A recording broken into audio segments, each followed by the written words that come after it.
नमस्कार एंड जय हिंद दोस्तों। Welcome to the banking awareness.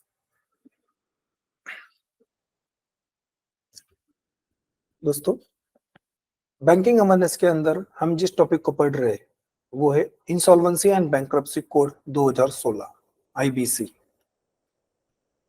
Previous lecture में मैंने आपको इसका एक हिस्सा कंप्लीट करवाया था, बचा हुआ हिस्सा अब इस लेक्चर में कंप्लीट करेंगे। तो व्हाट इज आईबीसी ये हमने डिस्कस किया था, इसकी जरूरत क्या थी, बाकी की चीजें अभी डिस्कस करेंगे। तो इंसॉल्वेंसी एंड बैंक्रप्सी कोड ये वो कानून है जिसकी मदद से जो कॉर्पोरेट से उनकी जो डेट है उनको रिजॉल्व करने में या फिर लिक्विडेट करने में मदद होगी। इससे होगा क्या कि इससे जो बैंकों के ऊपर जो एनपीए का बर्डन है वो भी कम हो जाएगा, मतलब recovery. I am talking about recovery into the banks. तो इससे क्या हो जाएगा कि इंडिया में बिजनेस करना आसान हो जाएगा, इंडिया के अंदर ग्रोथ दिखाई देगी। सो बेसिकली 2016 में जब आईबीसी लाया गया था तो मैंने उसके पीछे का बैकग्राउंड भी आपको समझाया था कि व्हाट वाज द बैकग्राउंड। तो बैकग्राउंड के अंदर हमने दो चीजें देखी थी। पहला तो हाई एनपीए बिफोर 2016, जिसके अंदर पब्लिक सेक्टर का ज्यादा रोल था, पब्लिक सेक्टर बैंक्स का ज्यादा रोल था। तो हाई एनपीए था और उसके कारण ट्विन बैलेंस शीट की तरफ, मतलब ट्विन बैलेंस शीट एक उसके लिए रिस्पॉन्सिबल रीजन हमने एक देखा था। फिर दूसरा हमने जो रीजन देखा था वो था complex systems into the India, complex judicial system, complex laws, ठीक है ना। तो ये सारी चीजें थी। इंडिया के अंदर जो है ना बिजनेस करना काफी मुश्किल हो गया था because of complexity in judicial processes and laws. क्योंकि जब बिजनेसेस इंडिया में सेटअप हो रहे हैं तब ये जुडिशियल सिस्टम, ये लॉज ही है जो बिजनेसेस को गवर्न करेंगे या फिर उनके डिस्प्यूट्स को रिजॉल्व करेंगे वहां पे। तो अगर यहाँ पे ज्यादा कॉम्प्लेक्सिटी होगी तो यहाँ पे बिजनेसेस करना मुश्किल हो जाएगा। पहली प्रॉब्लम ये है कि इंडिया में बिजनेस करना मुश्किल था, कॉम्प्लेक्स प्रोसेस से गुजरना पड़ता था। दूसरा, अगर बिजनेस काम भी हो रहा था तो 2016 के पहले हम देख रहे थे कि business due to the recession into the economy NPA बढ़ते जा रहे थे, कॉर्पोरेट सेक्टर के लोन वहां पे ज्यादा से ज्यादा एनपीए में कन्वर्ट हो रहे थे and that's why twin balance sheet problem generate हो गई थी। तो इसे बैकड्रॉप के अंदर जो कानून बनाया गया था वो कानून था insolvency and bankruptcy code with the objective of low time resolution, मतलब early resolution and then high recovery. ये दो प्राइमरी ऑब्जेक्टिव थे। जब ये दोनों चीजें हो जाएगी तब इंडिया में डेब्ट फाइनेंसिंग भी बढ़ जाएगी, वहां पे कर्जा देने के लिए बैंकों के पास पैसा भी रहेगा। तो with this objectives insolvency and bankruptcy code को लाया गया था। मैंने समझा था कि इंसॉल्वेंसी क्या होता है। तो इंसॉल्वेंसी एक सिचुएशन है, एक अवस्था है। These are the circumstances under where, not circumstances but it's a position of a borrower where borrower is unable to pay their debt। borrower क्या अपने डेट को पे नहीं कर सकता, रीपे नहीं कर सकता वहां पे। तो वो अवस्था होती है इंसॉल्वेंसी। उसके लिए जेन्युइन अनजेन्युइन कोई भी कारण हो सकता है। मैंने समझा था कि ये विलफुल डिफॉल्टर से अलग होता है, it's different than willful defaulter. तो इंसॉल्वेंसी, फिर बैंक्रप्सी मैंने समझा था कि बैंक्रप्सी क्या है कि जब इंसॉल्वेंट पर्सन को बैंक डिक्लेयर करेगा कि वो बैंक्रप्ट हो गया तब उसको कहेंगे बैंक्रप्सी। मतलब it's a legal declaration of one's inability to pay off debts. तो हम बात कर रहे हैं लीगल डिक्लेरेशन की। इंसॉल्वेंसी के लिए लीगल डिक्लेरेशन की जरूरत नहीं है, मतलब कोर्ट या फिर सरकार ने ऐसा डिक्लेयर नहीं करती कि कोई पर्सन इंसॉल्वेंट हो गया, लेकिन जब डिक्लेयर करेंगे तब उसको कहेंगे बैंक्रप्सी। तो bankruptcy is a legal term, आप कह सकते हो कि इट्स अ लीगल टर्म। जब बैंक्रप्सी डिक्लेयर की जाएगी किसी भी पर्सन की तब कोर्ट की मदद से बैंक क्या करेगी, मतलब क्रेडिटर क्या करेगा, अपने जो भी डेट्स है उनको रिकवर करने की कोशिश करेगा वहां पे। So that's what bankruptcy. तो इंसॉल्वेंसी एंड बैंक्रप्सी इंडिया में, तो इसी इंसॉल्वेंसी एंड बैंक्रप्सी कोड को लाया गया। जब ये कोड लाया तब इसने तीन कानूनों की जगह ली, companies act 2013, 1956 and 1945। Basically companies act 2013 is the amendment of companies act of 1956 and there is another act, Sikh Industrial Companies Act, सिक्का 1985। तो ये जो एक्ट थे ना, ये इंडिया के अंदर सिख कंपनीज मतलब बीमार कंपनियां, ऐसी कंपनियां जिनके पास प्रॉफिट नहीं जनरेट हो रहा है और वो बैंकों के कर्जे नहीं दे सकती है, ठीक है। तो ऐसी सिक कंपनीज का निपटारा करने के लिए पहले इन 3 कानूनों का सहारा लिया जाता था। तो देयर आर मल्टीपल लॉज, इससे कॉम्प्लेक्सिटी बढ़ गई। बस इसी कॉम्प्लेक्सिटी को सॉल्व करने के लिए आईबीसी 2016 में इंट्रोड्यूस किया गया, 2016 में। तो आईबीसी में क्या होगा कि collective actions and date recovery, ये दो चीजें होगी। कलेक्टिव एक्शन मतलब वहां पे ऐसे कुछ मैकेनिज्म इंप्लीमेंट किए जाएंगे जिनकी मदद से जो इंसॉल्वेंसी है वो मिटाई जा सके। ठीक है, तो वो कलेक्टिव एक्शंस कौन से वो देखेंगे हम इस लेक्चर के अंदर। तो शुरुआती समय में ये कानून आए थे। ठीक है, फिर मैंने आपको समझाया था कि आईबीसी की जरूरत क्या है। तो आईबीसी का पहला जो सबसे इंपॉर्टेंट नीड था, to reduce the time taken to resolve insolvency. So insolvency resolution के लिए जो समय था उसको कम करना है। इंडिया में ये कहा जाता है कि 4 साल से ज्यादा समय लगता है इंसॉल्वेंसी रिजॉल्व करने के लिए। वही अगर हम यूएस यूके की बात करेंगे तो वहां पे 1 से 1.5 साल में ये काम हो जाता है। ठीक है ना, 12 से 18 महीने में इंसॉल्वेंसी को रिजॉल्व कर सकते हैं इन डेवलप कंट्रीज में, जबकि इंडिया में 4 साल लग रहे हैं। अगर इंसॉल्वेंसी रिजॉल्व करने के लिए 4 साल लगेंगे वहां पे, तो कोई भी बिजनेसमैन क्यों आएगा? क्योंकि ये कैसा होता है कि मैंने आपको लास्ट लेक्चर में बताया कि चक्रव्यूह होता है इकोनॉमी के अंदर, ये चक्रव्यूह की तरह काम करता है कि वहां पे एंट्री करना तो आसान है, आप एंट्री कर दोगे लेकिन एग्जिट नहीं कर पाओगे। जब एग्जिट नहीं कर पाओगे तो वहीं पे आपका अंत हो जाएगा। अगर किसी कंपनी का प्रॉफिट नहीं जनरेट हो रहा है और कंपनी को अपना बिजनेस बंद करना है या फिर वो अपने बिजनेस को रिवाइव नहीं कर पा रहे, तो उनको ऐसे मैकेनिज्म मिलने चाहिए जिनकी मदद से वो तुरंत अपनी इन्वेस्टमेंट को मतलब लिक्विडेट करके वहां से विड्रॉ कर सके, उस सिचुएशन से बाहर निकल सके। लेकिन अगर बाहर निकलने में मुश्किलें होगी तो वो 4 साल के लिए इंडिया में घसीटे जा रहा है इंसान। That investment is dragging for more than 4 years. तो इसके कारण क्या हो जाता है, इन्वेस्टर जो होता है ना वो अपना भरोसा खो देता है उस इकोनॉमी के अंदर। तो here is the another problem, development of investment confidence. जब इन्वेस्टर अपना भरोसा खो देगा तो इन्वेस्टमेंट नहीं आएगी इंडिया में। अब आज 145 करोड़ के अराउंड इंडिया की पॉपुलेशन है। इतनी ज्यादा पॉपुलेशन के लिए अगर इन्वेस्टमेंट नहीं आएगी इंडिया में, तो इंडिया के पास इतना ज्यादा पैसा नहीं है कि वो खुद के लिए इन्वेस्टमेंट कर सके। तो we need investment from the outside world also. लेकिन अगर हम इंडिया में कंपनीज को एक अच्छा एटमॉस्फेयर प्रोड्यूस नहीं करके देंगे तो कंपनीज क्यों आएंगी? एक तो बिजनेस करने में मुश्किलें क्रिएट होगी या फिर मुश्किल वाला बिजनेस एग्जिट करने में परेशानी होगी। तो इंडिया में एंट्री और एग्जिट दोनों आसान तरीके से होना चाहिए, इससे ईज ऑफ डूइंग बिजनेस बढ़ता है। ईज ऑफ डूइंग बिजनेस बढ़ता है। So it will help to increase doing business. तो दैट्स व्हाई आईबीसी की जरूरत थी। उसके अलावा eliminate confusion caused by the complex judicial framework. ठीक है ना, अभी थोड़ी देर पहले मैंने समझाया कि इंडिया के अंदर सुप्रीम कोर्ट है, हाई कोर्ट है, देन डेट रिकवरी ट्रिब्यूनल है, एनसीएलटी है, नेशनल कंपनी लॉ ट्रिब्यूनल है, अलग अलग कोर्ट्स है यहाँ पे इंडिया में। तो इसके कारण क्या हो गया, कॉम्प्लेक्सिटी बढ़ गई थी वहां पे, राइट। सो अभी के लिए क्या फ्रेमवर्क है वो मैं थोड़ी देर में डिस्कस करेंगे यहाँ पे। बट ये कॉम्प्लेक्सिटी के कारण क्या हो जाता है, जो भी कॉर्पोरेट्स, जो भी बिजनेसेस इंडिया में सेटअप हो रहे हैं ना, या फिर जो भी इंडियन कंपनीज इंडिया में बिजनेसेस कर रहे हैं ना, तो उनको कोर्ट कचहरी के चक्कर में ज्यादा परेशानियां हो जाती है। तो कोई भी बिजनेसमैन जो है ना शांति के माहौल में बिजनेस करने की कोशिश करेगा। अगर वो कोर्ट कचहरी के चक्कर ज्यादा लगा रहा है तो वो विड्रॉ कर देगा, वहां पे बिजनेस करने की इच्छा नहीं होगी। अगर कोर्ट कचहरी का काम भी है तो वो कम से कम समय में हो जाए। इंडिया में प्रॉब्लम ये है कि 4 करोड़ से ज्यादा केसेस पेंडिंग है इंडिया में। 4 crore is a huge number. सालों लग जाएंगे अगर आज भी 24/7 हमारे जजेस काम करना स्टार्ट कर देंगे, हमारी जुडिशरी 24/7 काम करेगी ना, तो सालों लगेंगे वहां पे बिना छुट्टी के काम करेंगे तो फिर भी ये केसेस जल्दी खत्म नहीं होगी, इतनी ज्यादा पेंडेंसी है। तो इसके कारण क्या हो जाता है, प्रॉब्लम बढ़ जाती है। Another problem, another reason to introduce NBC is NPA. ठीक है, इंडिया के अंदर एनपीए बढ़ रहा था। मैंने बताया था आपको कि 2016 के पहले अराउंड 13% इंडिया का एनपीए था, है ना। आज कितना है वो, 3.9%, लगभग 9% का डाउन है ये।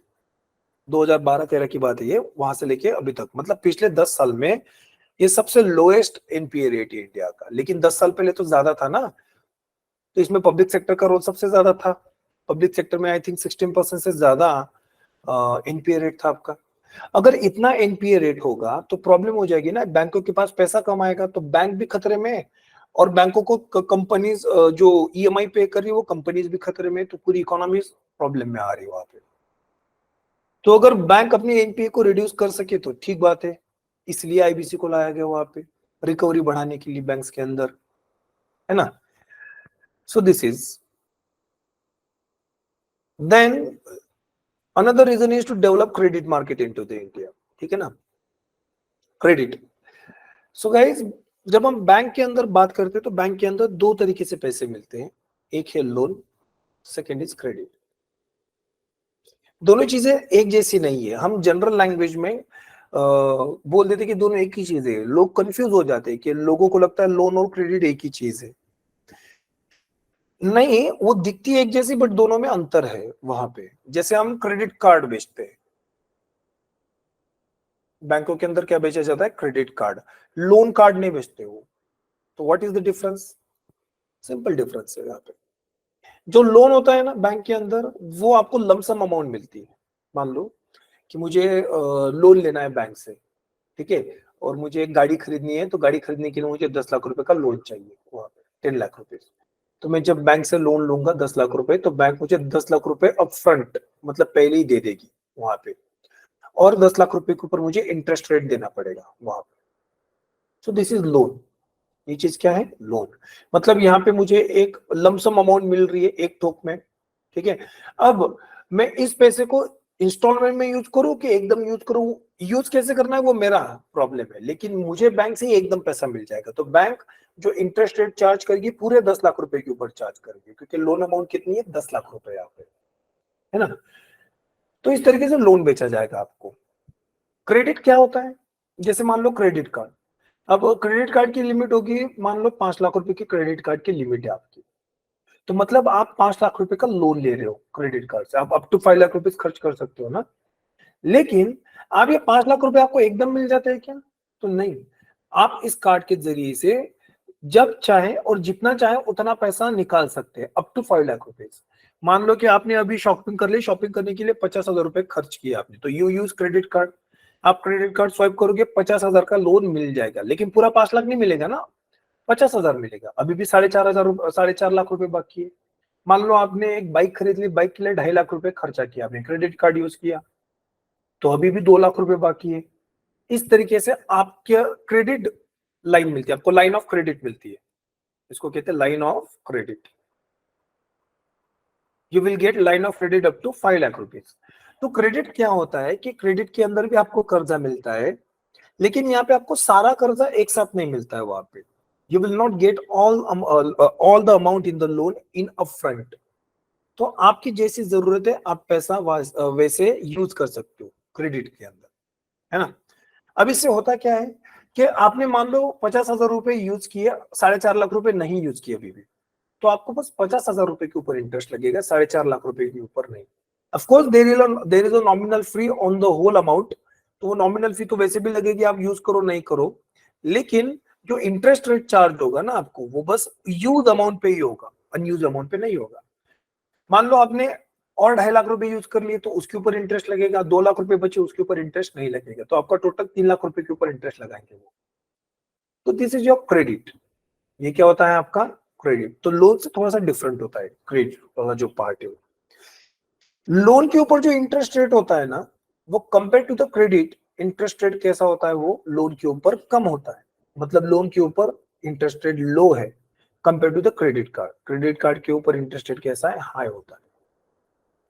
सो लोन अमाउंट के ऊपर इंटरेस्ट रेट थोड़ा सा कम होगा। मान लेते हैं कि अगर मैंने लोन लिया 10% पे, तो क्रेडिट कार्ड पे मुझे 12% पे करना पड़ेगा।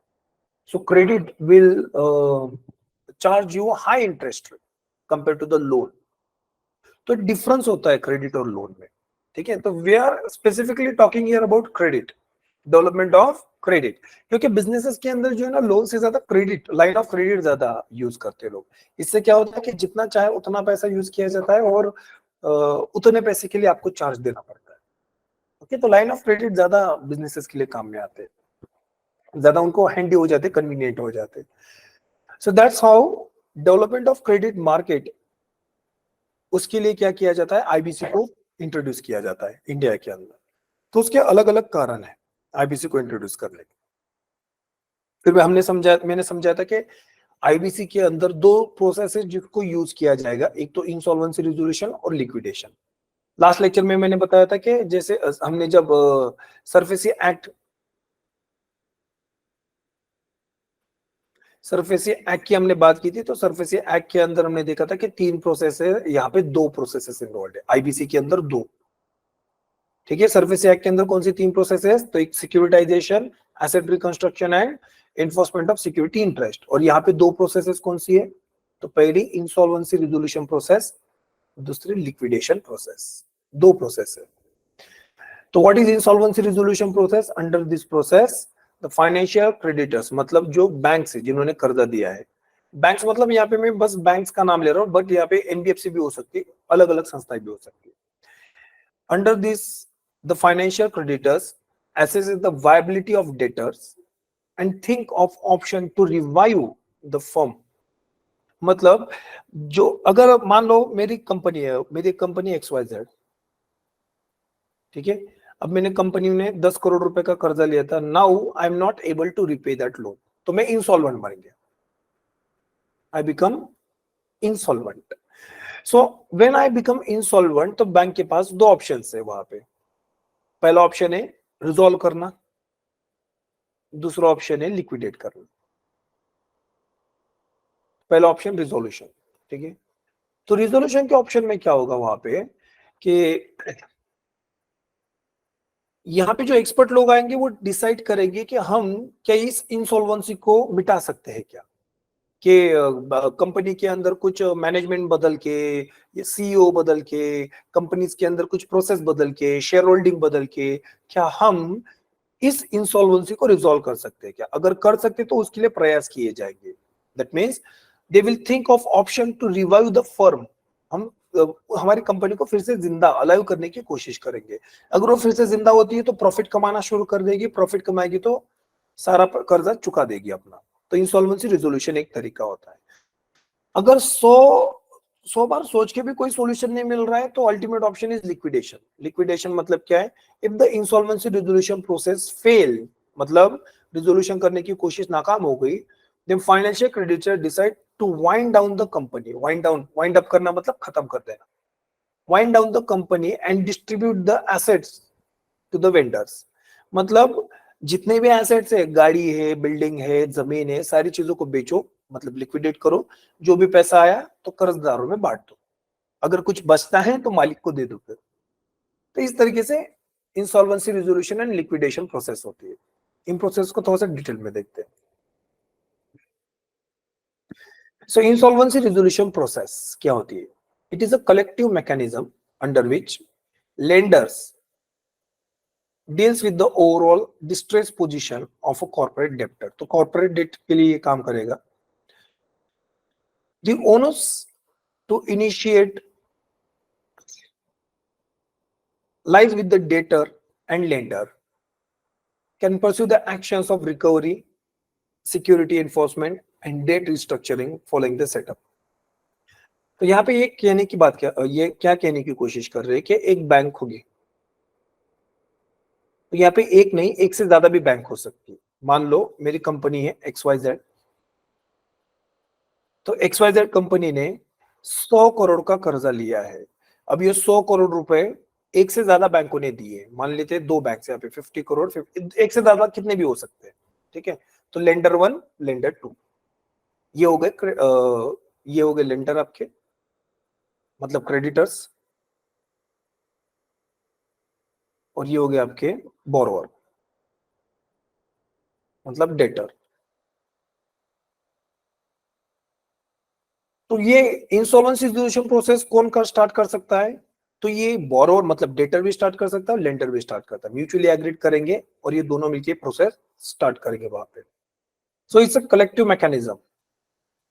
मैकेनिज्म कैसा होगा ये? Collective. Just give me a second.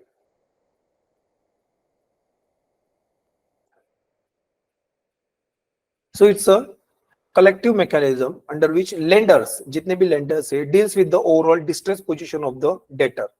इनके जो भी इंसॉल्वेंसी है, इस इंसॉल्वेंसी के लिए वो डील करेंगे. Owners to initiate the recognisation lies with the debtor and lenders. मतलब डेटर और लेंडर दोनों के ऊपर ये जिम्मेदारी होगी कि इस प्रोसेस को स्टार्ट करेंगे. ठीक है. फिर इसके अंदर क्या क्या होगी? Recovery, security enforcement, reinforcement and debt restructuring. तो इसके अंदर ये अलग अलग तरीके हैं जिनकी मदद से क्या होगा, इंसॉल्वेंसी को स्टार्ट किया जाएगा. अब वो कौन से तरीके, कैसे होगा ये? तो commencement of the IRP. Under this process financial creditor, कर्जदार, initiate the IRP against the corporate debtor at the national company law tribunal. The defaulter can also initiate the voluntary insolvency proceedings. ये जो भी मैंने previous कहा था कि जो debtor है कर्ज लेने वाला और लेंडर है कर्ज देने वाले, दोनों इस प्रोसेस को स्टार्ट कर सकते हैं.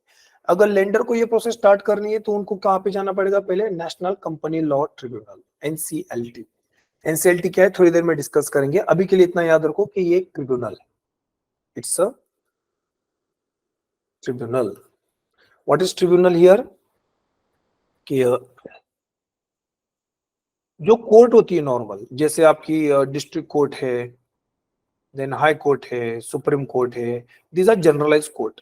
यहाँ पे सारे केसेस सुने जाएंगे. मतलब civil laws, criminal laws, civils के अंदर भी आपके कमर्शियल लॉज, देन आपके फैमिली लॉज, इन सारे लॉज को यहाँ पे देखा जाता है. मतलब इन सारे डिस्प्यूट्स को यहाँ पे सॉल्व किया जाएगा. Every dispute can be solve in this courts. But there are certain courts which are specifically built for a specific person, purpose. तो स्पेसिफिक पर्पस के लिए जो कोर्ट्स बनाए जाएंगे उनको आप ट्रिब्यूनल कहोगे. जैसे DRT, date recovery tribunal, NCLT, national company law tribunal, NGT, national green tribunal, है ना. तो ये क्या है? सारे ट्रिब्यूनल्स है. ये एग्जांपल्स है. These are examples. तो ये ट्रिब्यूनल्स क्या है? अगर मैं बात करूंगा DRT, तो date recovery. So this tribunal function only for date recovery matters. यहाँ पे हस्बैंड वाइफ के झगड़े नहीं सॉल्व किए जाएंगे. National company law tribunal, national company law tribunal मतलब कॉर्पोरेट्स के जो भी डिस्प्यूट्स है, कॉर्पोरेट्स के डिस्प्यूट को सॉल्व करने के लिए नेशनल कंपनी लॉ ट्रिब्यूनल बनाया गया है. तो यहाँ पे आपके सिविल डिस्प्यूट्स को सॉल्व नहीं किया जाएगा. अगर दो भाई प्रॉपर्टी के लिए झगड़ा कर रहे हैं, यहाँ पे नहीं जाएंगे. NGT, नेशनल ग्रीन ट्रिब्यूनल, तो ये नेशनल ग्रीन ट्रिब्यूनल इन्वायरमेंट के डिस्प्यूट्स को सेटल करेगा. तो यहाँ पे आपके डेट के मैटर सेटल नहीं होगी. मतलब SBI के अगर किसी को SBI से किसी को रिकवरी करनी है तो वो NGT के पास नहीं जाएंगे वहां पे, है ना. तो ट्रिब्यूनल मतलब क्या है कि स्पेसिफिक पर्पस के लिए बनाए गए कोर्ट्स होते हैं. अंडरस्टूड.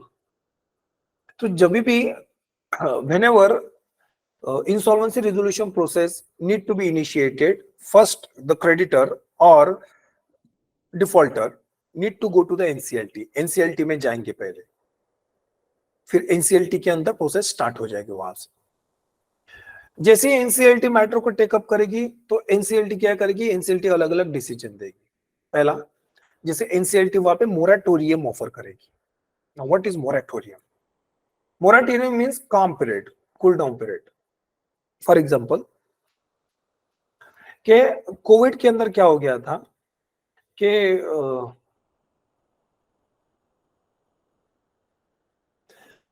आप सबको पता है कि कोविड के अंदर 6 मंथ मोरेटोरियम मिला था. अगर आपने लोन परचेस किया या फिर आपकी फैमिली में किसी ने लोन परचेस किया होगा तो आपको पता होगा कि 6 मंथ मोरेटोरियम मिला था. अराउंड 6 मंथ, 6 और 3 मंथ अराउंड, ऐसे कुछ तो भी. आई थिंक 3 मंथ था, नॉट 6 मंथ, माय मिस्टेक. तो ये मोरेटोरियम मिला था. What is this?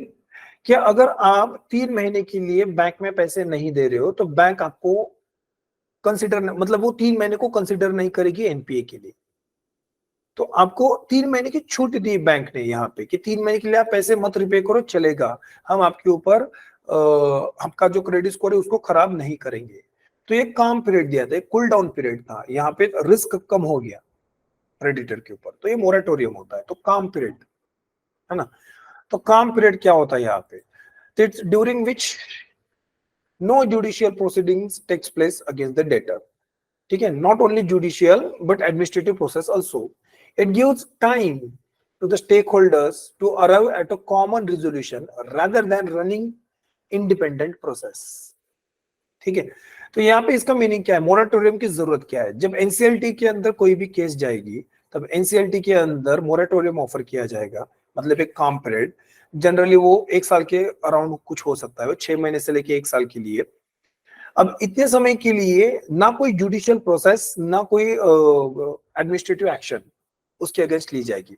For example कि अगर मेरी XYZ कंपनी, जो मेरा प्रीवियस एग्जांपल है, वहां पे मेरा 100 करोड़ का कर्जा है, तो इस कर्जे को रिकवर करने के लिए बैंक सरफेसी एक्ट का भी सहारा लेगी ना।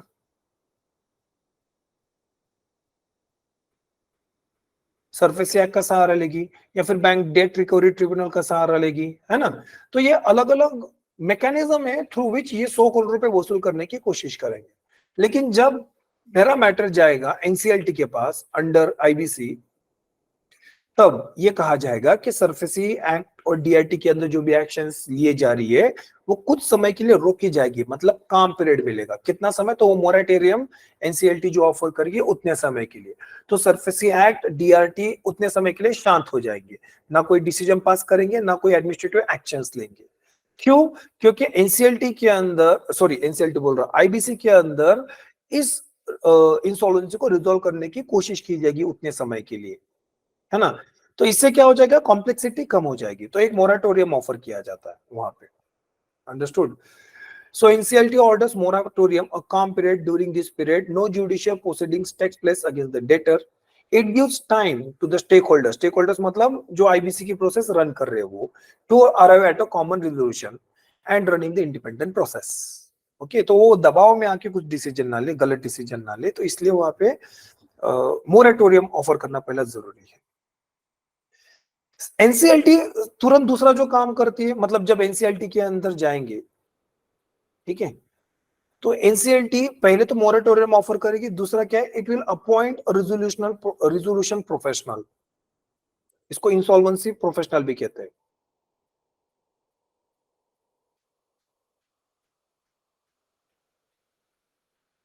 इंसॉल्वेंसी प्रोफेशनल, आईपी भी कहा जाता है, या फिर आप इसको रिजोल्यूशन प्रोफेशनल भी कह सकते हैं। अब ये लोग कौन है? तो ये प्राइवेट प्लेयर्स होते हैं, ऐसा नहीं कि सरकारी है। ये कौन हो गया? ये प्राइवेट प्लेयर्स होंगे। There are agencies, insolvency professional agencies, तो मतलब एक एजेंसीज होती है वहां पे, जैसे ब्रोकर्स होते हैं ना शेयर मार्केट के लिए, तो ब्रोकर्स कौन होते हैं? एक्सपर्ट होते हैं, इन्वेस्टर्स होते हैं, एक्सपर्ट इन्वेस्टर होते हैं। वो क्या करते हैं? लोगों से पैसा लेते हैं और अपने नॉलेज का यूज करके किसी अच्छी जगह पे इन्वेस्टमेंट करते हैं, मतलब वो एक्सपर्ट है। तो जैसे शेयर मार्केट में ये ब्रोकर्स काम करते हैं, एक्सपर्ट्स काम करते हैं, उसी तरीके से इंसॉल्वेंसी रिजोल्यूशन इंसॉल्वेंसी प्रोफेशनल भी होते हैं।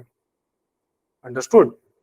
तो ये जो इंसॉल्वेंसी प्रोफेशनल होते हैं ना, ये कहाँ पे पाए जाएंगे? ये एक एजेंसी, इंसॉल्वेंसी प्रोफेशनल एजेंसी द्वारा प्रोवाइड किए जाएंगे। अब ये चीजें क्या है, थोड़ी देर में समझेंगे डिटेल। तो NCLT appoints a resolution professional, insolvency professional को अपॉइंट करेंगे।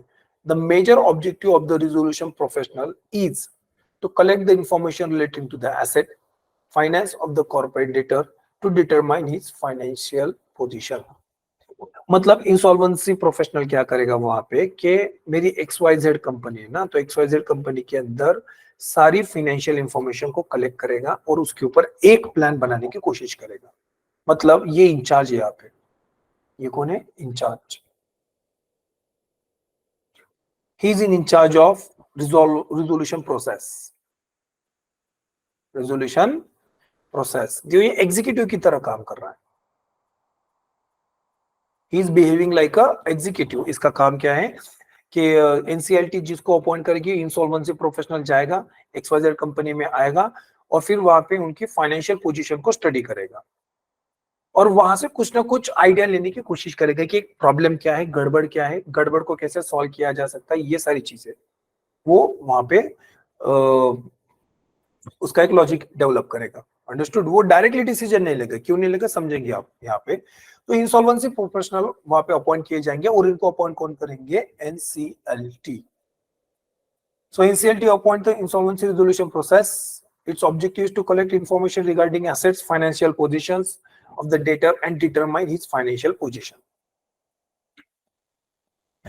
इसके अलावा क्या है? कि एक creditor committee and review plan बनेगा फिर। So here is the next thing that is creditor committee. तो एनसीएलटी ने पहले एक इंसॉल्वेंसी प्रोफेशनल को अपॉइंट किया, वो जा रहा है मेरी कंपनी में XYZ कंपनी में, लेकिन यहीं पे बात खत्म नहीं होती है।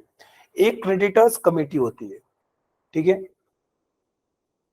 तो क्रेडिटर्स कमिटी क्या है कि जैसे मैंने आपको प्रीवियसली एग्जांपल में समझाया था कि दो बैंकों ने कर्ज दिए, एक नहीं दो बैंकों ने कर्ज दिए। अब दोनों बैंकों के कुछ रिप्रेजेंटेटिव्स को बुलाएंगे और उन दोनों को मिलके और XYZ कंपनी के कुछ रिप्रेजेंटेटिव्स को मिलके एक कमिटी बनाई जाएगी। वहां पे ये XYZ वाले यहाँ पे डिसीजन मेकिंग में नहीं होंगे, वो बस वहां पे एक ऑब्जर्वर स्टेटस की तरह होंगे, लेकिन बेसिकली जो क्रेडिटर्स है ना उनकी ही कमिटी बनेगी वहां पे। फिर ये बैंक्स हो सकते हैं, एनबीएफसी हो सकते हैं, जितने भी क्रेडिटर्स है उन सारे क्रेडिटर्स की वहां पे एक कमिटी बनेगी। उसको आप क्या कहोगे? Creditors committee. तो एक कमिटी बनाई जाएगी वहां पे,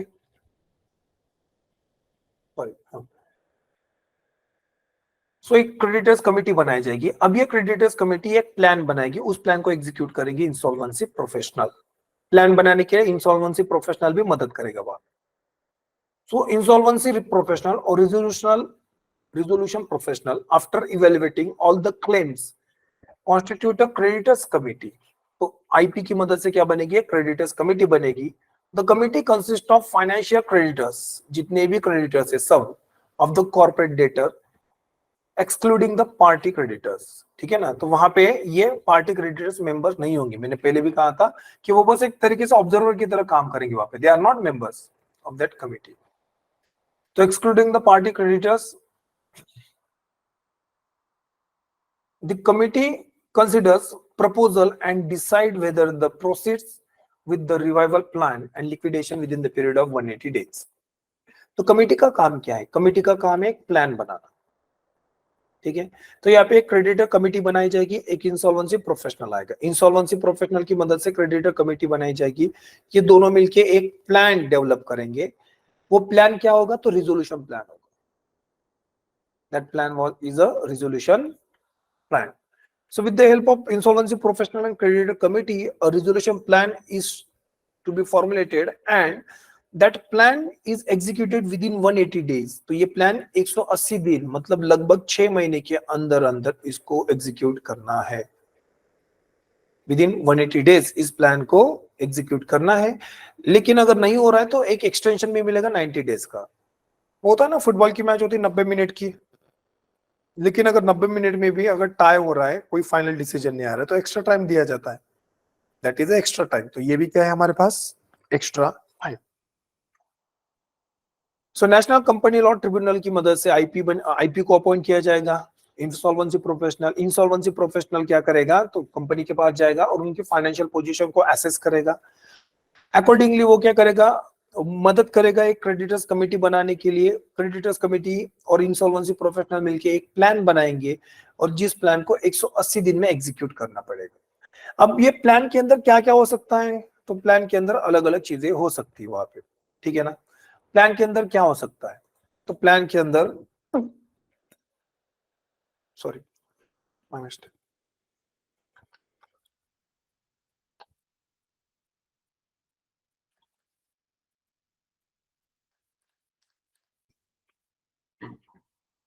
हाँ।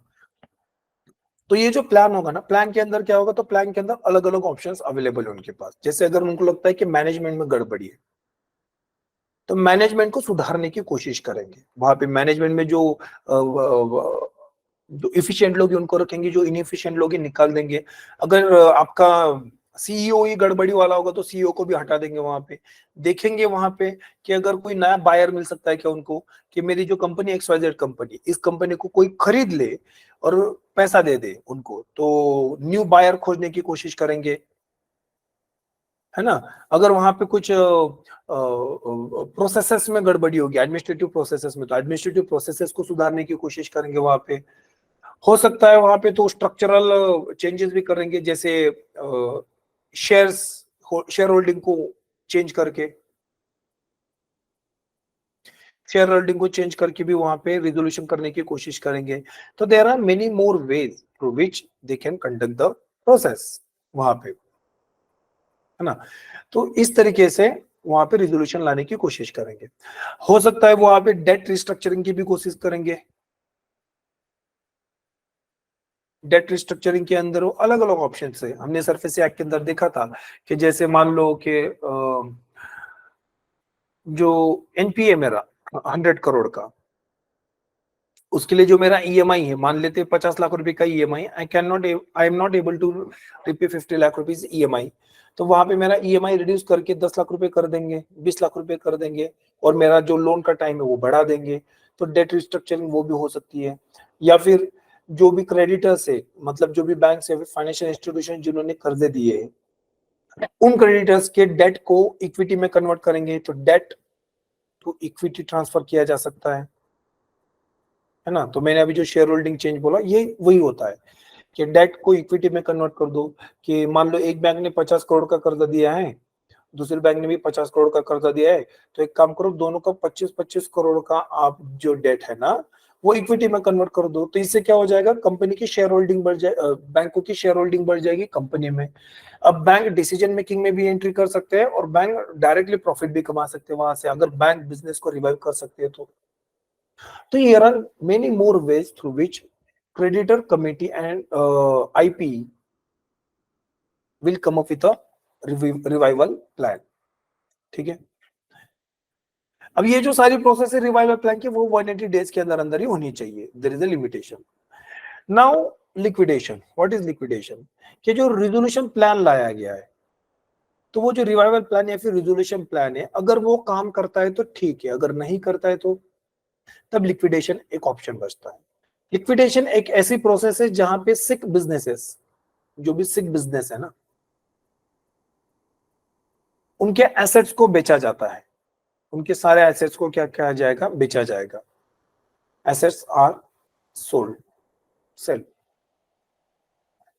जब एसेट को सेल करेंगे तो कुछ पैसा मिलेगा, उस पैसे को क्या करेंगे, क्रेडिटर्स में बांट देंगे। इस तरीके से सिक बिजनेसेस को लिक्विडेट करके भी आप रिजोल्यूशन, आप फाइनल सॉल्यूशन निकाल सकते हो। वी कैन नॉट से it is resolution, resolution is failed, that's why under IBC liquidation process comes into the play. So liquidation is triggered in case of the following cases. Resolution plans does not meet the minimum required guidelines. मतलब resolution plans जो भी बनाया गया है वो guidelines के अनुसार नहीं बनाया गया, मतलब failure in the planning, उसके कारण भी liquidation की तरफ जा सकते हैं। विद इन 180 डेज काम नहीं हो रहा है, या फिर एक्सटेंडेड पीरियड दिया 90 दिन का, उसके अंदर मतलब कुल मिला के आपका कितना होता है, 270 डेज। 270 डेज के अंदर काम नहीं हो रहा, उससे ज्यादा समय लग रहा है, then also liquidation process can be initiated. Creditors committee decide to proceed with liquidation। कि क्रेडिटर्स कमिटी ने डिसाइड किया कि हमको प्लान बनाना ही नहीं है, ये कंपनी में कोई दम ही नहीं है, काम करते कि प्लान वैन के चक्कर में नहीं जाते, हम कंपनी को डायरेक्टली लिक्विडेट कर देंगे वहां पे। यस, क्रेडिटर्स कमिटी डायरेक्टली भी डिसाइड कर सकते लिक्विडेशन करने के लिए। या फिर corporate debtor fail to adhere the terms of the approved resolution plan. कि रिजोल्यूशन प्लान के अंदर जो भी प्लान किया है, उस प्लान से जो डेटर है, जो कर्जदार है, जैसे हमारी कंपनी में XYZ कंपनी का ओनर मेरी कंपनी है ना, दैट मींस मी, तो ये जो डेटर है ना, ये फेल कर दे जो प्लान के अकॉर्डिंग चलने के लिए। मतलब मान लेते हैं कि अगर मुझे बोल दे कि प्लान के अकॉर्डिंग तुम ही बकवास हो, I am the CEO and MD, मैं ही बकवास हूँ, और मुझे रिमूव किया जाएगा, मैं बोलूंगा नहीं चलेगा, मुझे तो ऐसे मतलब बेइज्जत करके नहीं निकाल सकते तुम लोग, तो वहां पे प्लान भी फेल हो जाएगा मेरे कारण। दैट्स हाउ तभी भी रिजोल्यूशन प्रोसेस के अंदर फेलियर माना जाएगा एंड लिक्विडेशन प्रोसेस को इनिशिएट किया जाएगा। तो लिक्विडेशन प्रोसेस के अंदर कंपनी के सारे एसेट्स को बेचेंगे, और एसेट्स को बेचने के बाद वो पैसा क्या करेंगे, डिस्ट्रीब्यूट करेंगे क्रेडिटर्स के अंदर। ओके, तो these are the cases after which liquidation process can be initiated. अब लिक्विडेशन करने के बाद जो पैसा देने की बारी आएगी वो कैसी होगी, ये सबसे इंपॉर्टेंट चीज है यहाँ पे। क्योंकि लिक्विडेशन करना एक प्रोसेस है, लेकिन लिक्विडेशन का पैसा डिस्ट्रीब्यूट करना दूसरी प्रोसेस है। हर कोई बोलेगा पहले मुझे पैसा दे दो। मान लो 100 करोड़ का मेरा कर्जा था, 100 करोड़ का कर्जा है, मिले 80 करोड़ रुपए, तो ये जो 20 करोड़ कम पड़ रही है, ये लॉस कौन सहन करेगा, ये सबसे बड़ा सवाल है ना वहां पे। सो दैट्स व्हाई यहाँ पे प्रायोरिटी सेट की गई है IBC के अंदर कि पहले किसको पैसा वापस किया जाएगा, बाद में किसको पैसा वापस किया जाएगा। सो सबसे पहले तो फी पे की जाएगी, जो इंसॉल्वेंसी प्रोफेशनल है ना, उस इंसॉल्वेंसी प्रोफेशनल की पहले फी पे करेंगे, insolvency resolution cost and liquidation cost. तो इंसॉल्वेंसी प्रोफेशनल की फी होगी, फिर वो ऑक्शन करना होगा, मान लेते हैं कि गाड़ियां वगैरह बेचनी है तो ऑक्शन किया जाएगा, तो ऑक्शनिंग के लिए कॉस्ट लगेगी वहां पे, फिर मतलब एडमिनिस्ट्रेटिव कॉस्ट लगते हैं ना वहां पे, operational cost are there to implement the plan. उसके लिए जो खर्चा होगा, इंसॉल्वेंसी प्रोफेशनल की जो फी चार्जेस होगी, फीस होगी, पहले उस कॉस्ट को डिलीवर किया जाएगा लिक्विडेशन के बाद। इसके बाद debt to the secure creditors, secure creditors and what is this, I think यहाँ पे कुछ स्पेलिंग मिस्टेक होगी, फॉरगेट इट। तो सिक्योर क्रेडिटर को सबसे पहले पैसा दिया जाएगा वहां पे। Now what do mean by secure creditors, कि जहां पे सिक्योरिटी आप प्लेज करते हो वहां पे, राइट, तो सिक्योर्ड लोन पहले वापस किया जाएगा। Then wage and unpaid due to the employees, तो जो एम्प्लॉइज है जिनकी अभी तक सैलरी नहीं दी है या फिर जिनके अभी तक पैसे नहीं मिले, उनको पैसे मिलेंगे, तो वहां पे एम्प्लॉइज का प्रायोरिटी में मिला, थर्ड पोजीशन मिला वहां पे। Then financial debt to the unsecured creditors, ठीक है, financial debt to the unsecured creditor, तो अनसिक्योर्ड क्रेडिटर को वहां पे पैसा मिलेगा बाद में। ये सिक्योर्ड अनसिक्योर्ड आपको पता होगा शायद से, सिक्योर्ड एंड अनसिक्योर्ड। सिक्योर्ड मतलब जहां पे कोलैटरल रखा जाएगा, अनसिक्योर्ड मतलब जो कोलैटरल फ्री होगा, इस तरीके से। Then crown debt to the unsecured creditor following the enforcement of security interest, तो सिक्योरिटी इंटरेस्ट के बाद जो भी पैसा आएगा वो दिया जाएगा। इस तरीके से वहां पे एक आपकी क्या होती है, हियरार्की, एक प्रायोरिटी लगती है। देन रिमेनिंग डेट्स कि जो भी बाकी क्रेडिटर बचे, सिक्योर डेट अनसिक्योर डेट के बाद जो भी डेटर्स बचे उनको दिया जाएगा, वहां पे रिमेनिंग डेट्स दिया जाएगा। देन प्रेफरेंशियल शेयर होल्डर्स को पैसा मिलेगा वहां पे, देन इक्विटी शेयर होल्डर्स और पार्टनर्स को पैसा मिलेगा वहां पे, और कुछ पैसा बचा तो खुद को मिलेगा फिर वहां पे, ठीक है ना। अब प्रेफरेंशियल शेयर और इक्विटी शेयर होल्डर कौन होते हैं, तो सिंपल लॉजिक है,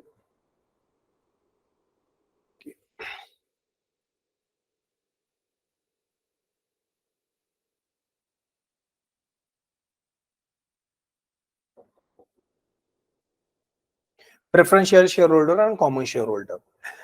अब क्या होता है कि जब आप कोई भी एक शेयर खरीदते हो, तो शेयर खरीदने के बाद आपको दो चीजें मिलती है। Once you buy the share you will get two things, first thing is dividend, आपको क्या मिलेगा, डिविडेंड मिलेगा। दूसरी चीज आपको जो मिलेगी वो ओनरशिप राइट।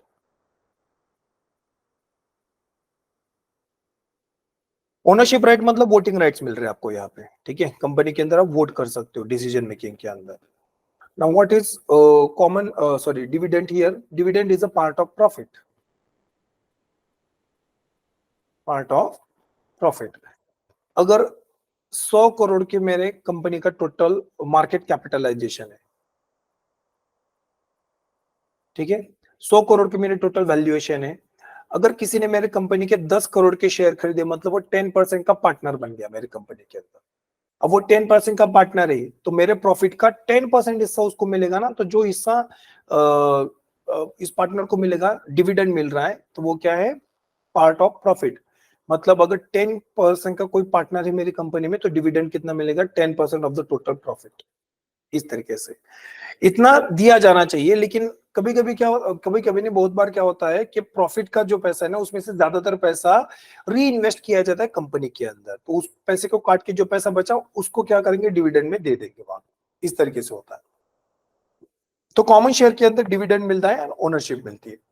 लेकिन यहाँ पे हम कह रहे हैं डिविडेंड ये पार्ट ऑफ प्रॉफिट है। अगर प्रॉफिट नहीं हो रहा है, कंपनी लॉसेस में जा रही है, तो डिविडेंड मिलेगा नहीं। अगर प्रॉफिट 0 रुपए है तो डिविडेंड भी 0 बन गया आपका ना। अगर कंपनी लॉसेस में जा रही है तो डिविडेंड छोड़, आपको लॉस फेस करना पड़ेगा वहां पे। तो दिस इज हाउ हम देख रहे हैं यहाँ पे कि कॉमन शेयर काम करते हैं। But what is preference share here, preference share मतलब वहां पे जो है ना वो फिक्स डिविडेंड दिया जाता है। It just like your interest rate, इसको इंटरेस्ट रेट नहीं कहना, ये उसकी तरह बिहेव करेगा जैसे इंटरेस्ट रेट फिक्स्ड होता है ना, कि अगर आप 10 लाख रुपए का कर्जा ले रहे हो, उसके ऊपर 10% इंटरेस्ट दे रहे हो, मतलब आप 1 लाख रुपए का इंटरेस्ट दे रहे हो, ये फिक्स्ड है वहां पे। इस तरीके से ये डिविडेंड भी कैसा है, फिक्स्ड है यहाँ पे, right. Second, ownership right. Preferential share holder को ओनरशिप राइट मिलती है लेकिन वोटिंग राइट्स नहीं मिलते वहां पे, तो बेसिकली उनकी ओनरशिप राइट नहीं है वहां पे। तो ये बस फिक्स डिविडेंड लेने के लिए ही प्रेफरेंशियल शेयर होल्डर आते हैं। उसके अलावा जब लिक्विडेशन की प्रोसेस होगी तब कॉमन शेयर होल्डर के पहले इनके बारे में सोचा जाएगा। जैसे यहाँ पे देखो, कॉमन शेयर होल्डर जो है वो 8 नंबर पे, लेकिन प्रेफरेंशियल शेयर होल्डर 7 नंबर पे। तो प्रेफरेंस किसको मिल रहा है, इनको मिल रहा है, प्रेफरेंशियल शेयर होल्डर को। That's why they are known as preference. तो इस तरीके से प्रेफरेंस शेयर होल्डर को पहले पैसा मिलेगा, फिर इक्विटी शेयर होल्डर को पैसा मिलेगा, मतलब कॉमन शेयर होल्डर को। ओके, तो this is how priority is set under the IBC after the liquidation. कि लिक्विडेशन होने के बाद किन किन लोगों को पहले पैसा मिलेगा, किन लोगों को बाद में पैसा मिलेगा, उसकी एक टोटल प्रायोरिटी यहाँ पे सेट की गई है। बढ़ते आगे, हु कैन अप्लाई, कौन अप्लाई कर सकता है? तो पहले तो क्रेडिटर देन डेटर। ये चीज मैंने पहले भी डिस्कस की है कि कर्ज देने वाला और कर्ज लेने वाला दोनों अप्लाई कर सकते हैं वहां पे, ठीक है। जब क्रेडिटर की बात करते हैं तो दो तरीके के क्रेडिटर है, financial creditor and operational creditor. मतलब ये क्रेडिटर भी दो तरीके के हो गए, फाइनेंशियल एंड ऑपरेटर, ठीक है। तो फाइनेंशियल क्रेडिटर मतलब जो पैसा दे रहा है, जैसे बैंक, एनबीएफसी, ये बाहर के लोग हैं जो बैंक कंपनी को पैसा दे रहे हैं, तो ये फाइनेंस प्रोवाइड कर रहे हैं। ऑपरेशनल क्रेडिटर मतलब क्या, कि जैसे एम्प्लॉइज, ट्रेड क्रेडिटर्स, मतलब कि मेरी कंपनी ने रॉ मटेरियल खरीदा है और मेरी कंपनी को रॉ मटेरियल का पैसा चुकाना है, तो जो व्यापारी से मैंने रॉ मटेरियल खरीदा वो ट्रेड क्रेडिटर बन गया। मेरे कंपनी के अंदर एम्प्लॉइज काम कर रहे हैं, एम्प्लॉइज को मुझे सैलरी पे करनी है, तो मुझे ही देना है ना पैसा, व्यापारी को दो और ट्रेडर को दो या फिर एम्प्लॉय को दो, मुझे पैसा देना है ये कंपनी को, XYZ कंपनी को। तो जब पैसे देने की बात कर रहे हैं तो जिनको पैसा मिल रहा है तो वो क्या बन गए, क्रेडिटर बन गए। तो that's why they are known as operational creditor. तो employees, trade partners, they are known as operational creditor, while जो बैंक से, एनबीएफसी से जो संस्थाएं पैसे दे रही, they are known as financial creditors. तो हु कैन अप्लाई, तो both financial and operational creditors, ये दोनों मिलके क्या करेंगे वहां पे, आपका इंसॉल्वेंसी प्रोसेस को स्टार्ट कर सकते हैं। उसके अलावा डेटर्स, डेटर्स के अंदर जो डेटर मतलब जो कंपनी का मालिक है वो वहां पे, ठीक है ना, authorise members, persons in charge of managing the operations, वही वहां पे इंसॉल्वेंसी प्रोसेस को स्टार्ट कर सकते हैं। तो याद रखना सिंपल लैंग्वेज में कि कर्ज लेने वाला और कर्ज देने वाला दोनों इंसीएलटी सॉरी इंसॉल्वेंसी के प्रोसेस को स्टार्ट कर सकते हैं। टाइमलाइन क्या है, तो विद इन 180 डेज, 180 दिन के अंदर अंदर इंसॉल्वेंसी प्रोसेस को स्टार्ट करना चाहिए। एडिशनल 90 दिन मिलेंगे वहां पे, ठीक है। तो with in this process period ये रिजोल्यूशन होना चाहिए, इंसॉल्वेंसी रिजोल्यूशन। अगर नहीं होता है, Fehling which company liquidate compulsory 2 years timeline for the liquidation. उसके बाद मतलब 2 साल के अंदर अंदर पूरी की पूरी लिक्विडेशन उनको कर देनी चाहिए। Okay, moratorium is effectively expired of 180 days on the institution. Continuance of the proceeding, security enforcement, termination of contracts for utilities. तो जो moratorium होगा वो will expire of 180 days. तो expiry date के साथ आता है, जो भी moratorium आएगा expiry date के साथ आएगा, तो 180 days की उसकी expiry date होती है। Now, who is in charge of this process? तो insolvency professional, IP. Under the supervision of committee of financial creditors. ये चीज मैंने पहले बताई कि COC, committee of creditors, and IP, ये दोनों मिलके प्लान बनाते हैं ना। तो IP इज एग्जीक्यूटिव, लेकिन प्लान दोनों मिलके बनाएंगे। IP उस प्लान को एग्जीक्यूट करने वाला पर्सन होगा, एग्जीक्यूटर की तरह, CEO की तरह काम कर रहा है। तो इस तरीके से कंट्रोल में कौन होता है, committee of financial creditor and insolvency professional, ये दोनों मिलके कंट्रोल में है वहां पे, इंसॉल्वेंसी प्रोसेस के कंट्रोल में, including the control over all the bank account of the corporate debtors, will run company on going concern basis. Ecosystem of IBC, मतलब आईबीसी के अंदर स्टेक होल्डर कौन कौन आते हैं, who are the different stake holders in IBC. तो उन सारे स्टेक होल्डर के बारे में हम जानेंगे। जैसे पहला है COC, Committee of Creditors. COC stand for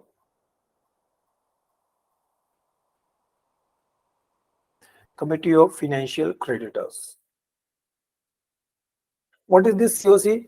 They consist of financial creditors who will be appointed and supervise the action of IPs need to approve resolution plan. COC का काम क्या है? Resolution plan को approve करना. Okay, ये चीज हमने थोड़ी देर पहले डिस्कस की थी वहां पे. IUS stand for Information Utility Services. What is Information Utility Services?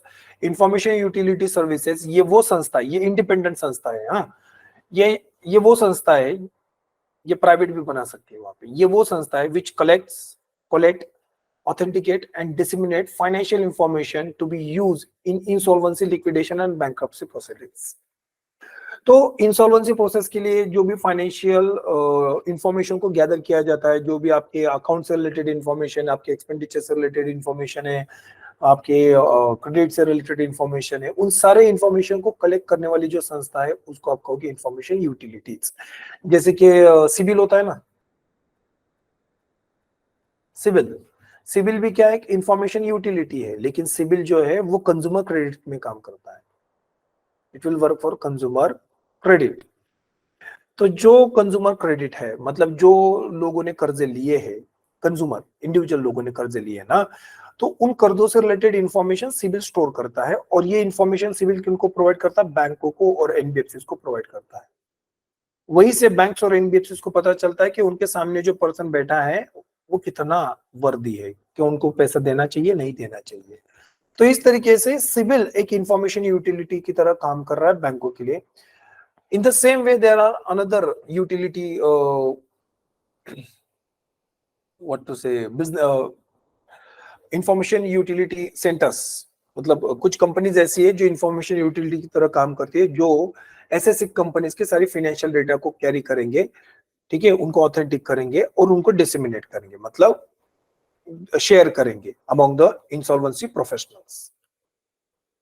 तो इसी इंफॉर्मेशन की मदद से इंसॉल्वेंसी का प्लान बनाया जा सकता है, लिक्विडेशन का प्लान बनाया जा सकता है एंड ऑल दैट. तो इंफॉर्मेशन यूटिलिटी सर्विसेज मतलब कि प्लान बनाने वाली संस्था अलग है, लेकिन प्लान बनाने के लिए जो नेसेसरी इंफॉर्मेशन है वो इंफॉर्मेशन प्रोवाइड करने वाली संस्था अलग है. तो they are information utility services. तो ये जो इंफॉर्मेशन यूटिलिटी सर्विसेज है ना, ये एक सेपरेट इंस्टीट्यूशंस होती है, ये प्राइवेट इंस्टीट्यूशंस होते हैं. वहां IPS stand for insolvency professional agencies. ये वो एजेंसी जिनके अंदर इंसॉल्वेंसी प्रोफेशनल रहते हैं. मतलब अगर एनसीएलटी को किसी इंसॉल्वेंसी प्रोफेशनल को अपॉइंट करना है तो दे विल कॉन्टेक्ट IPS कि आपके पास ये फलाना इंसॉल्वेंसी प्रोफेशनल है क्या? अगर है तो उनको अपॉइंट किया जाएगा वहां पे. Understood? So insolvency professional agencies develop professional standards, code of ethics and first level regulator of the insolvency professional members, leading to the development of competitive industry for such professionals. तो ये industry है in professional की. तो यहाँ पे एक common standard के लोगों को अपॉइंट किया जाएगा, इनके पास रखा जाएगा. जैसे होते हैं ना लॉ फॉर्म्स होते हैं बहुत सारे, तो जब भी आपको वकील की जरूरत है you will contact that law firm और आपको एक नेसेसरी वकील मिल जाएगा. उसी तरीके से ये एक फर्म है इंसॉल्वेंसी प्रोफेशनल एजेंसीज, जहां पे कांटेक्ट करने के बाद आपको नेसेसरी पर्सन मिल जाएंगे वहां से. ओके, तो insolvency professional agencies. Then IP मतलब insolvency professional, these are licensed professional regulated by IBBI. IBBI क्या है? Insolvency board, insolvency and bankruptcy board of India. थोड़ी देर में समझेंगे. तो आईबीबीआई एक रेगुलेटर है, उसका काम क्या है? लाइसेंस इश्यू करना किनको? Insolvency professional. जैसे आरबीआई एक रेगुलेटर है, उसका काम क्या है? लाइसेंस इश्यू करना किनको? बैंक्स को, है ना. उस तरीके से it will conduct resolution process. मतलब ये जो इंसॉल्वेंसी प्रोफेशनल, इसका काम क्या है? रिजोल्यूशन प्रोसेस को कंडक्ट करना, लिक्विडेशन की प्रोसेस को कंडक्ट करना. ठीक है, इस तरीके से ये सारे काम किए जाते हैं वहां पे.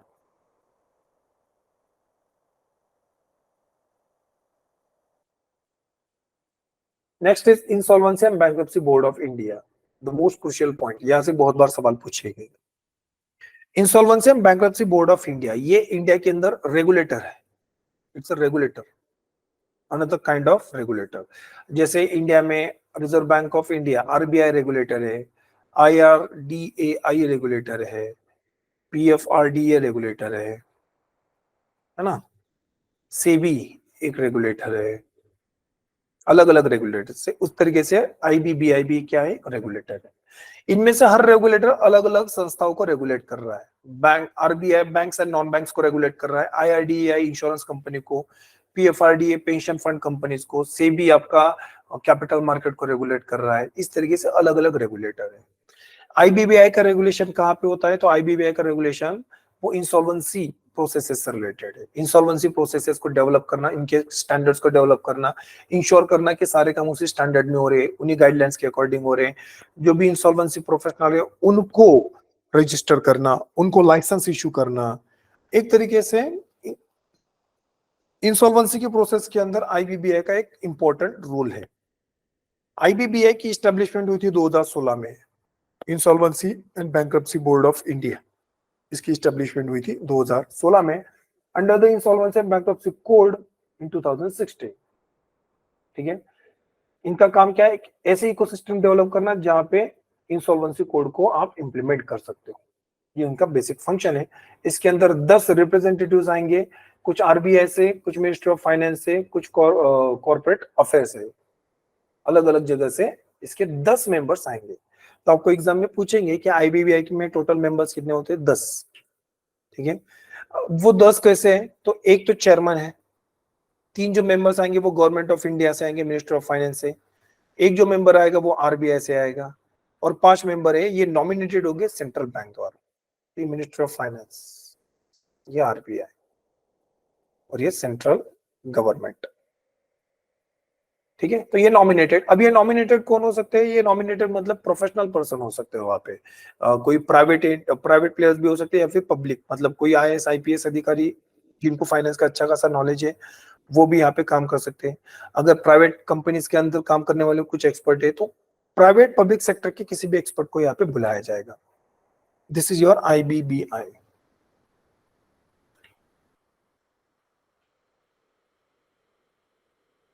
Next is adjudicating authority. तो कौन सी अथॉरिटी यहाँ पे एडजुडिकेटिंग, मतलब जैसे कोर्ट, तो कौन सी अथॉरिटी यहाँ पे एडजुडिकेटिंग अथॉरिटी की तरह काम करेगी, तो adjudicating authority will exercise jurisdiction over the cases. तो केसेस के अंदर जैसे हमने देखा एनसीएलटी, तो अगर इंसॉल्वेंसी की रिजोल्यूशन प्रोसेस स्टार्ट करनी है तो एनसीएलटी में जाना पड़ता है। लेकिन एनसीएलटी के अलावा और एक चीज है, उसका नाम है date recovery tribunal. It's an adjudicating authority with the jurisdiction over individuals and partnership from other than limited liability partnership. तो देखा जाएगा कि अगर कोई भी कंपनी इंडिविजुअल कंपनी है, ठीक है ना, पार्टनरशिप फ्रॉम है लेकिन लिमिटेड लायबिलिटी पार्टनरशिप नहीं है, तो अनलिमिटेड लायबिलिटी पार्टनरशिप है, तो इंडिविजुअल्स और अनलिमिटेड लायबिलिटी पार्टनरशिप के अंदर जो भी केसेस जाएंगे वो डेट रिकवरी ट्रिब्यूनल में जाएंगे, वो एनसीएलटी के अंदर नहीं जाएंगे। So DRT work for individuals and unlimited liability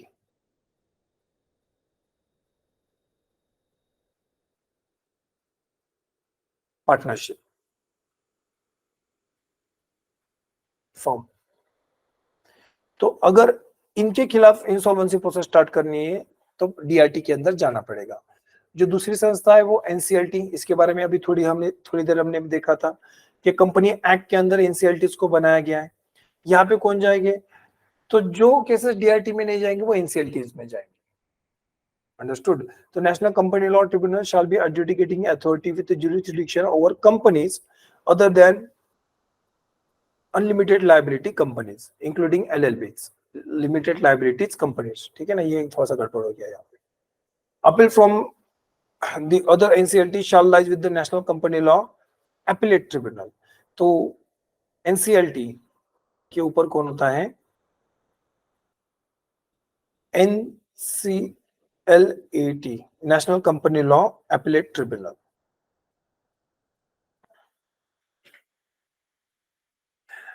now achievements of the IBC. IBC लाने के बाद क्या क्या हमने अचीव किया है, ठीक है ना। तो सबसे पहले speedy resolution, before IBC resolution takes on an average 4 to 6 years, after IBC come down to the 317 days। 317 मतलब लेस देन 1 year, है ना। तो yes, it's definitely got some impact. तो स्पीडी रिजोल्यूशन हो गया। हाई रिकवरीज, तो recoveries are also high, 43% after the IBC against 22% before it. मतलब पहले अगर रिजोल्यूशन प्रोसेस स्टार्ट होती थी आईबीसी के पहले तो 22% रिकवरी हुई थी, अभी 43%, मतलब 2 गुना हो गई है। मल्टीप्लाइड बाय 2 कर दो आप, 2 गुना से ज्यादा रिकवरी हो गई है वहां पे प्रीवियस मैकेनिज्म के कंपैरिजन में आईबीसी में। तो रिकवरीज बढ़ गई है और रिजोल्यूशन का समय भी कम हो गया। लेकिन चैलेंजेस अभी भी बाकी है। चैलेंजेस क्या है? तो इंफ्रास्ट्रक्चर, इंफ्रास्ट्रक्चर, ठीक है ना। इंफ्रास्ट्रक्चर मतलब क्या है यहाँ पे कि जो एनसीएलटी के बेंचेस है, मतलब ये जो कोर्ट है ना, ये कोर्ट काफी कम है इंडिया में। बेंचेस मतलब क्या होता है कि इनके अलग अलग बेंचेस बैठते हैं, there are set of courts under the NCLTs, ठीक है। तो एनसीएलटी के अंदर ये डिफरेंट बेंचेस बैठती है। अब ये बेंचेस कितने कम है,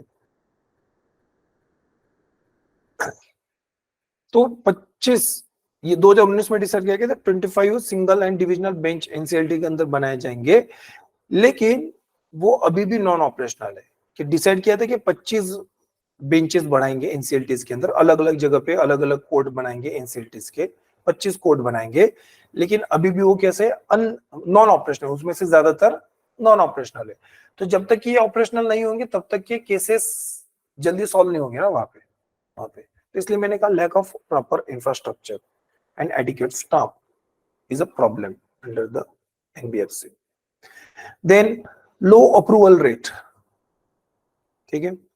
between December 2016 to the September 2019, 156 have ended approval in resolution plan, ठीक है। कितने एप्लीकेशन आए थे? 2500 अराउंड, यहाँ पे ये जो आंकड़ा है ना 2542, 2500 के अराउंड एप्लीकेशन आए थे। और अप्रूव कितने हुए? 156, 15% वहां पे, ओके। तो यहाँ पे ये प्रॉब्लम है, यहाँ पे अप्रूवल रेट। तो जितना ज्यादा अप्रूवल बढ़ेगा उतनी ज्यादा चीजें आसान हो जाएगी वहां पे। सो this is about IBC, insolvency and bankruptcy code. Thank you.